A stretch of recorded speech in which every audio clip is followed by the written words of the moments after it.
1절부터 54절까지 말씀을 본문으로 표적에서 믿음으로 라는 제목의 말씀을 전하도록 하겠습니다. 우리가 요한복음을 읽어 나가다 보면 표적이란 단어를 만나게 됩니다. 우리말 성경에서 표적으로 번역된 헬라어 단어는 세메이온인데요. 신호, 표시, 표적, 징조, 기적이란 뜻을 가지고 있습니다. 영어 단어로 바꾸면 사인입니다. 요한복음의 저자 요한 사도는 예수님의 사역을 묘사할 때 기적, 미라클이란 단어를 사용하기보다 표적, 사인이라는 용어를 사용했는데요.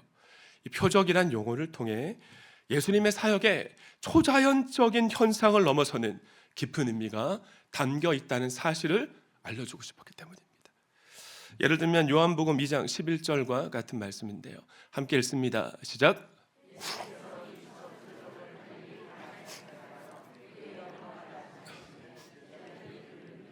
말씀 좀 띄워놓으시고요. 여러분 하반절 말씀 보세요. 예수님이 행하신 표적을 통해 어떤 일이 일어났습니까? 제자들이 예수를 믿으니라. 맞습니다. 제자들이 예수님을 믿게 되었답니다. 할렐루야. 자, 그럼 제자들이 예수님을 어떤 분으로 믿었는가가 중요하겠죠. 여러분, 예수님이 갈릴리 가나에서 어떤 표적을 행하셨습니까? 물을 포도주로 바꾸는 첫 번째 기적을 행하셨습니다. 근데 물을 가지고 포도주로 막 바꾸는 일 사람이 할 수 있나요? 없잖아요.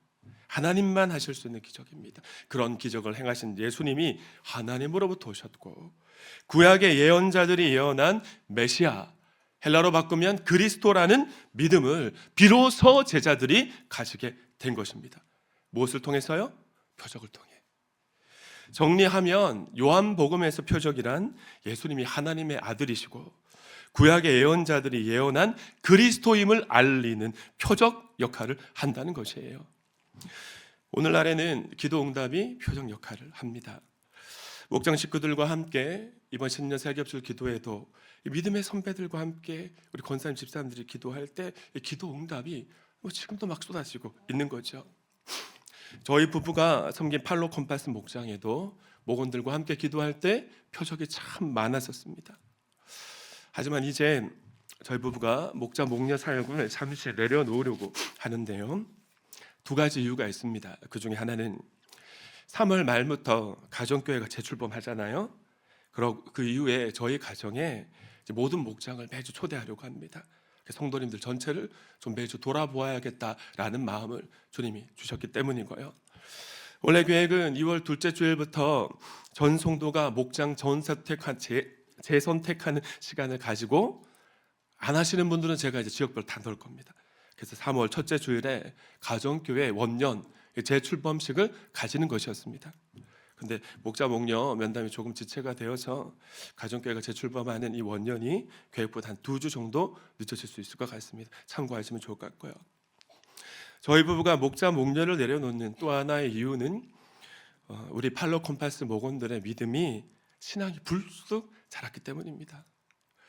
1년 전까지만 해도 우리 목원들 가운데에는 저분 언제 교회를 떠날까 불안하고 지금 떠나도 이상하지 않았는데 목원들 모두가 이번에 21기 생명의 삶을 모두 마쳤고요. 이제 제법 비신자 같지 않고 크리스천다워 보이는 모습이 있습니다. 그래서 담임 목사보다 더 잘 섬겨주실 목자 목녀, 평신도 목자 목녀님들에게 파송하려고 하는 것이죠. 지난 한 해 동안 저희 팔로 컴파스 목장은 한 달에 한 번은 이은교 헤어샵에서 목장 모임을 가졌습니다. 목원이 한 달에 한 번 이 장소를 오픈해 주는 것이 여러분 목녀에게 얼마나 힘이 되었는지 몰라요. 지난 금요일 목장 모임이 마지막이 될 것 같아서 그동안 장소를 제공해 준 이은교 목원과 사업장을 축복하고 싶었습니다. 그래서 이은교 헤어샵에서 모였어요. 그런데 사업장이니까 밥을 해 먹을 수가 없잖아요.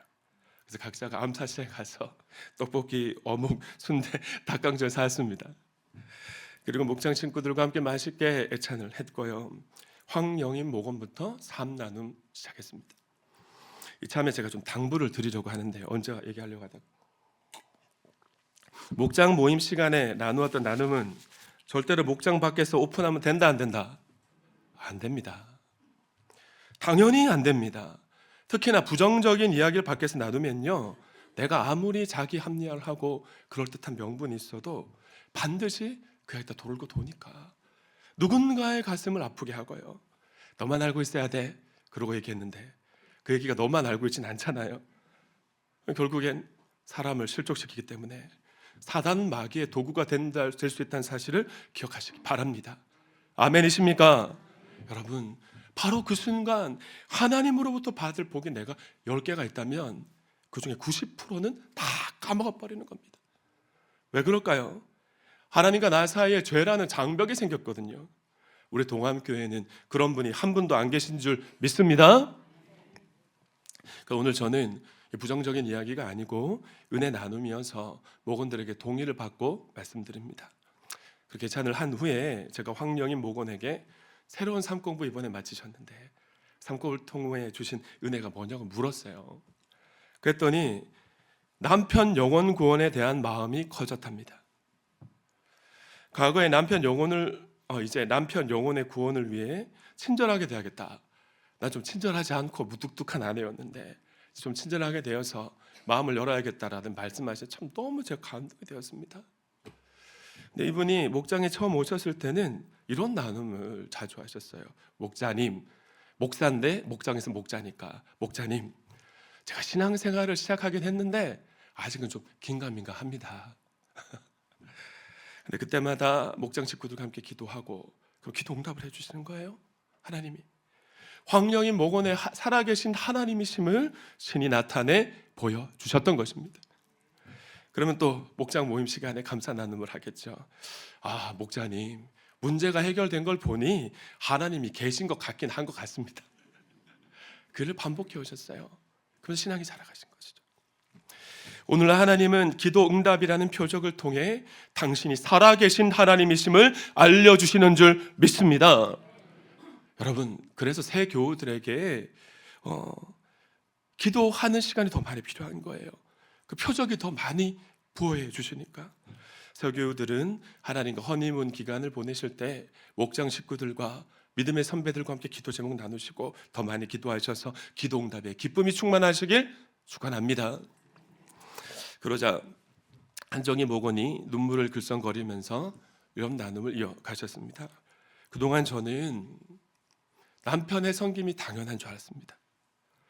제가 복이 많아서 남편의 섬김, 이런 호사를 누린다고 생각했는데 당연한 것이 아니라 남편의 희생이었음을 이제 철이 들어서 이제야 알게 되었습니다.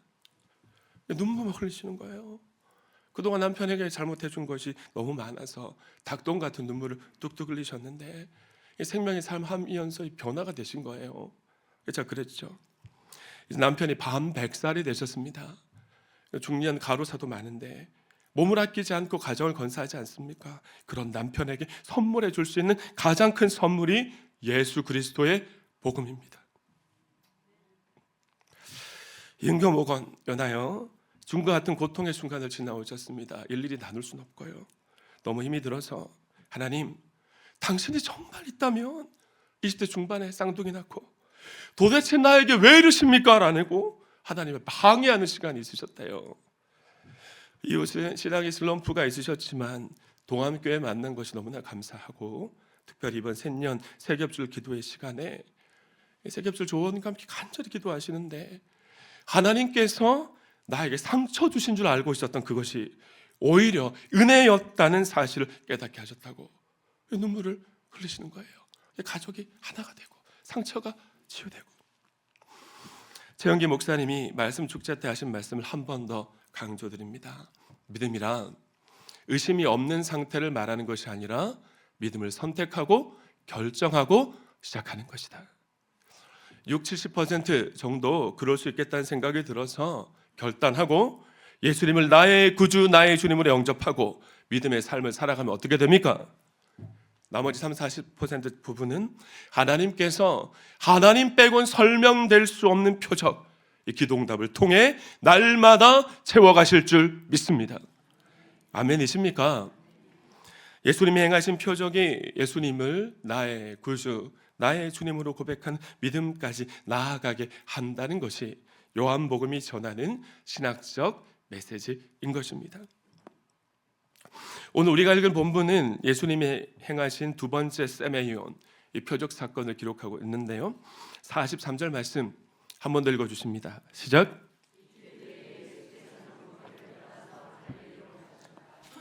여러분, 여기서 이틀이란 언제를 말한 걸까요? 예수님이 사마리아 수가 마을에 머무셨던 이틀간입니다. 사마리아 여인의 전도로 수가 마을 사람들이 예수님께 나와 예수님 만났잖아요. 그때 우리와 조금만 더 머물러 주십시오라고 간청했었습니다. 그래서 예수님이 이틀 동안 이 수가 마을에서 머물면서 전도 집회, 말씀 축제를 하셨던 것이죠. 이미지.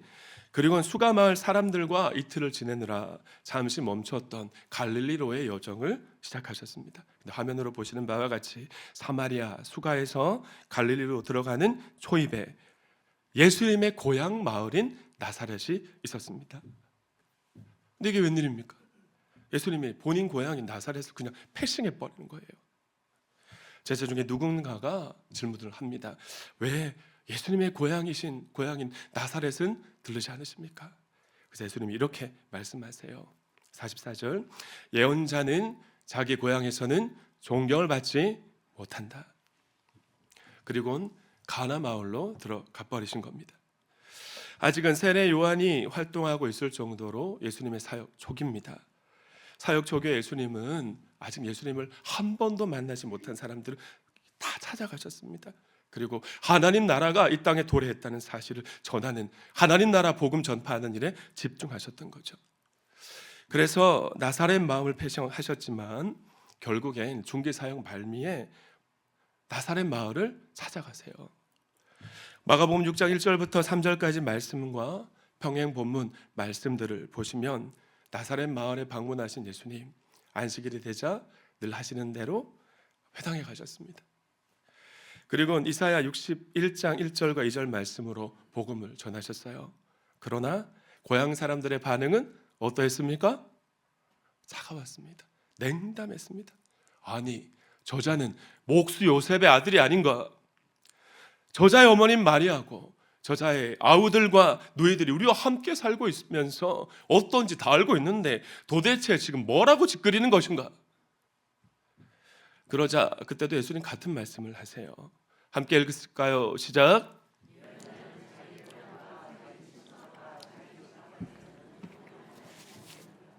예언자가 자기 고향과 지인들에겐 존경을 받지 못한다는 말씀입니다. 마치 모 교회에서 기름 부음 받아서 전도사가 되고 목사가 된 사람들이 사역 초기에 쉽지 않은 것과 마찬가지 같아요.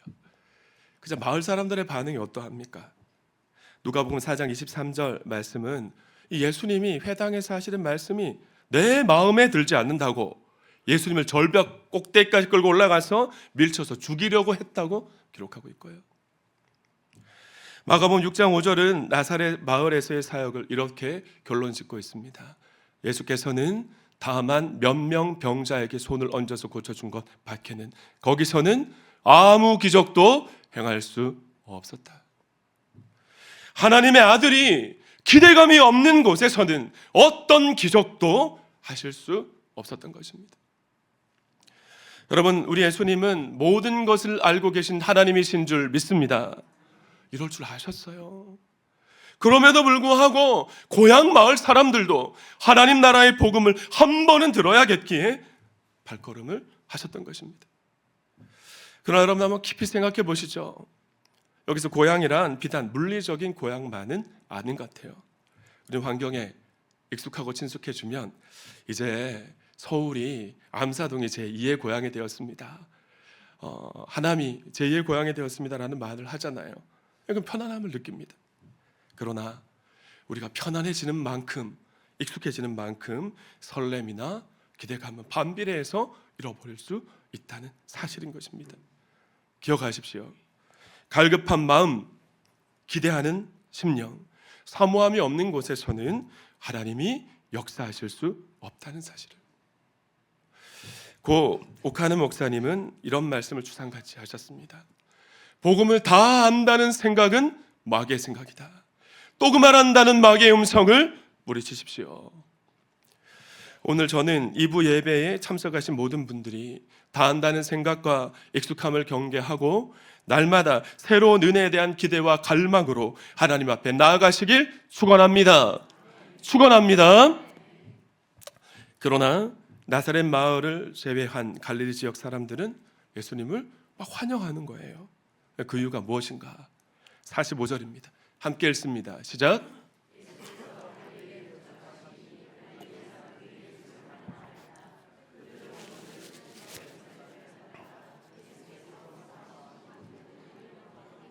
자, 하반절 말씀을 보시죠. 갈릴리 사람들이 예수님을 환영한 이유가 무엇이었습니까?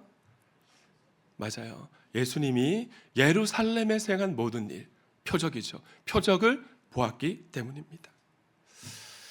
예수님은 갈릴리 가나 마을에서 왕의 신하 한 사람을 만나게 되는데요.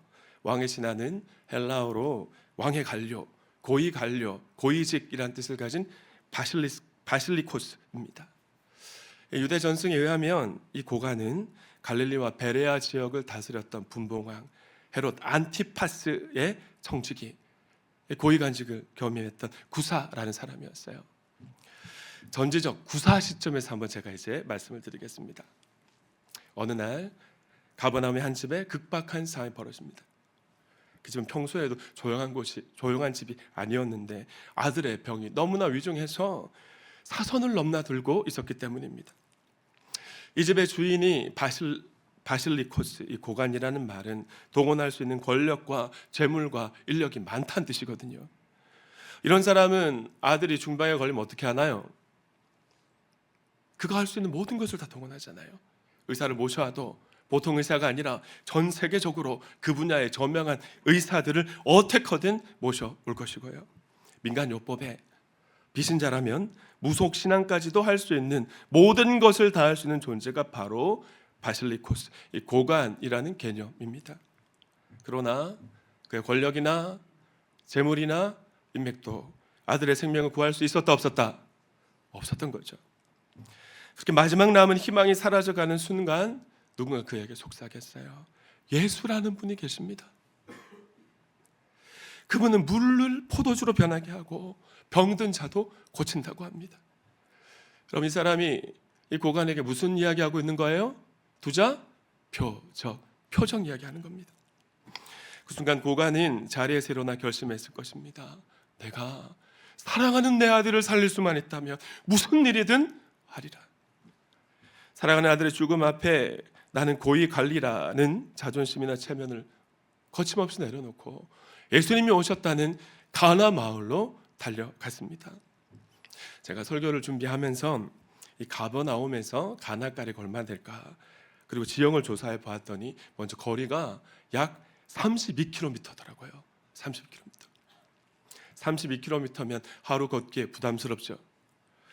암사동에서 분당까지 거리가 30에서 35km 정도 되더라고요. 우리 이승은 목사님, 권사님 사시는 그 분당까지 거리인데, 과거 제가 살았던 대구시 서구 비산동에서 구미시까지 거리가 그 정도 되더라고요. 또 제가 청년 시절에 이 거리를 한번 걸어봤었거든요. 그런데 청년 시절에 20대 때 포장된 대로를 걷는데도 얼마 못 가서 발이 막 퉁퉁 부었고요. 결국엔 한 17km 정도 되는 다부동 정도까지 가서 포기하고 버스 타고 갔던 기억이 있습니다. 그런데 예수님 당시는 길이 좋지 않았잖아요. 게다가 고관이 사는 가버나움이라는 마을은 갈릴리 호수 주변에 있는 평지 마을입니다. 그런데 목적지인 가나는 해발 200, 300m에 있는 산간 마을이었어요. 평지에서 산간 마을로 오르막 내리막 하다가 마지막에 가파르게 올라가야 된다고 하는데, 고관이면 꽤 나이가 많았을 거 아닙니까? 평지를 걸어가도 젊은 사람이 쉽지 않은 거리를 가파른 산길을 걸어서 노인이 마을까지 간 것이에요. 가나까지. 성도님들, 우리 예수님께서는 구하고 찾고 두드리라고 말씀하신 줄 믿습니다. 우리가 만약 정말 하나님의 살아계심을 경험하려면, 우리 삶에 결핍이 있다면 예수님을 찾아 나서야 하는 것입니다. 주일날 교회만 왔다 갔다 하는 종교 생활만으로는 하나님의 살아계심을 경험할 수 없다라는 것이에요. 아멘이십니까? 마침내 예수님 앞에 섰을 때도 그는 권위 있는 고관이 아니라 죽어가는 아들의 아버지일 뿐이었습니다. 예수님 밑에 나이가 고작 30살에 불과한데 30살 청년 예수의 발 앞에 무릎을 꿇고 간절하게 애원합니다. 제발 가버나움에 내려오셔서 내 아들을 고쳐주십시오. 제 아들이 죽어가고 있습니다. 제가 이렇게 말씀드렸습니다마는 당시 이 고관의 목소리에는 절박함, 간절함, 그리고 마지막 신랄 같은 희망을 붙잡는 그런 마음이 담겨있지 않았겠습니까? 그럼에도 불구하고 한켠에 이런 마음도 있었을 것 같아요. 그래도 내가 이 예수라는 작자가 살고 있는 갈릴리 지역을 다스린 왕의 고관이고, 그런 내가 여기까지 힘들게 왔는데 당연히 우리 집까지는 와줘야 되지 않겠는가? 그러나 우리 예수님 이렇게 말씀하십니다. 함께 읽습니다. 시작.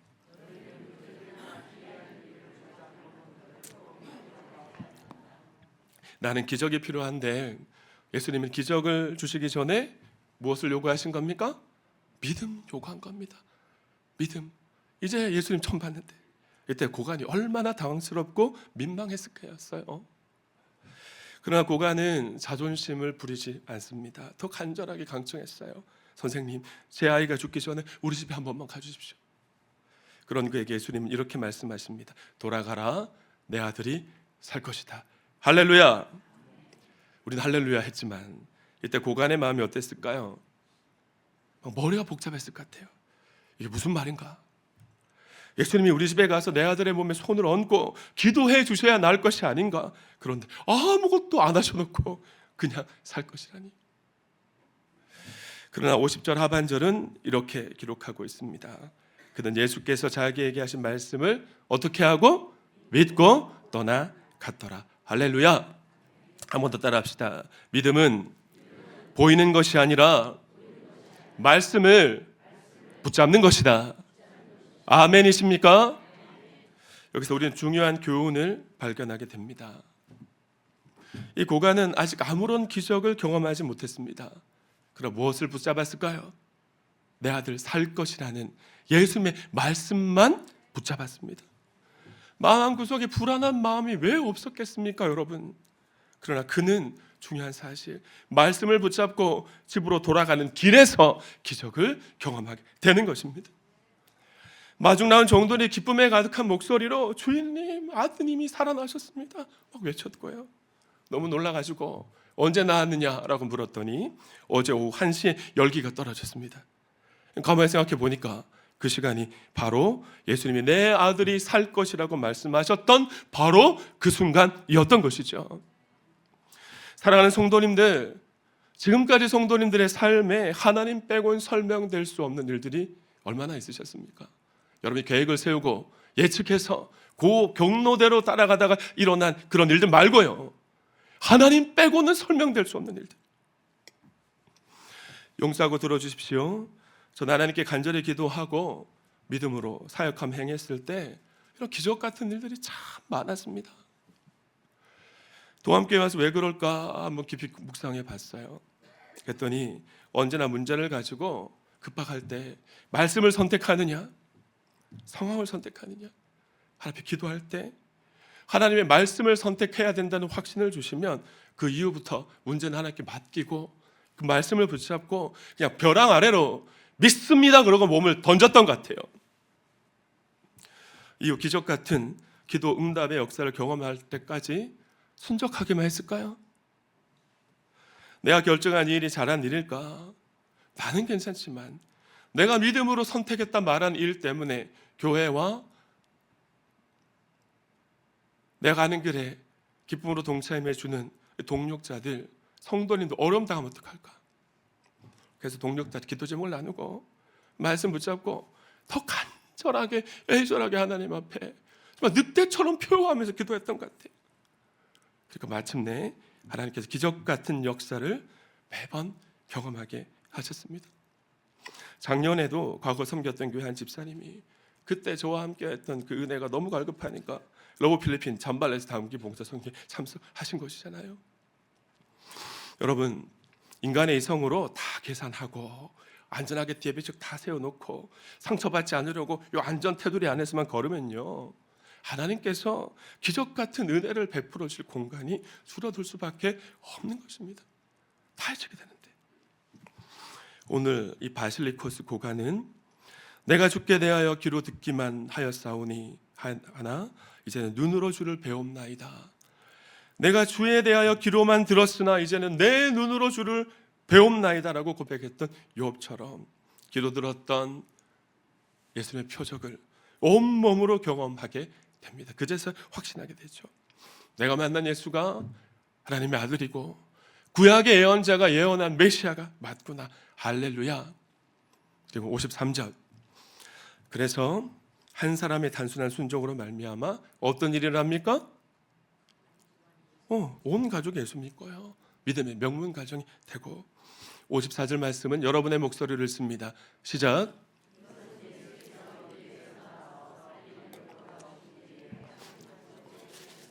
그의 믿음의 순종, 말씀을 붙잡았던 몸부림이 표적이 되어서 다른 이들을 주님께로 나아가게 하는 놀라운 통로가 되게 진 것입니다. 말씀을 맺습니다. 사랑하는 도안가족 여러분, 오늘 이 고관이 표적에서 믿음으로 발전한 과정 속에 무엇이 있었을까요? 첫째, 예수님과의 진실한 만남이 있었습니다. 두 번째, 예수님의 말씀이 있었고요.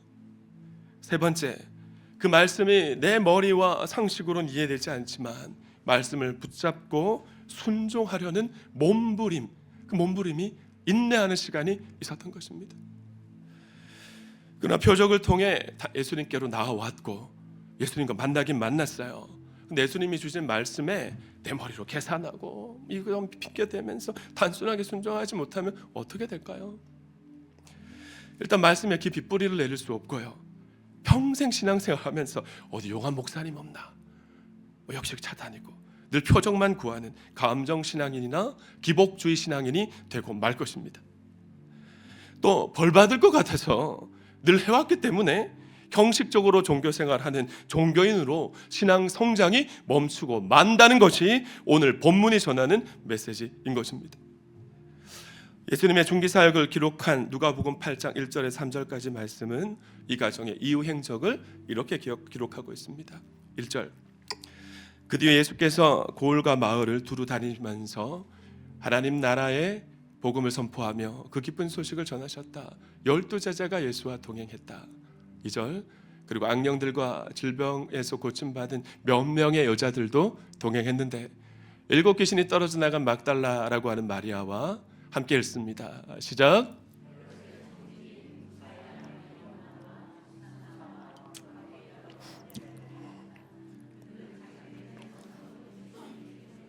오늘 본문의 왕의 신하 바실리코스 구사 발견하셨습니까? 그의 아내가 예수님의 제자가 된 것입니다.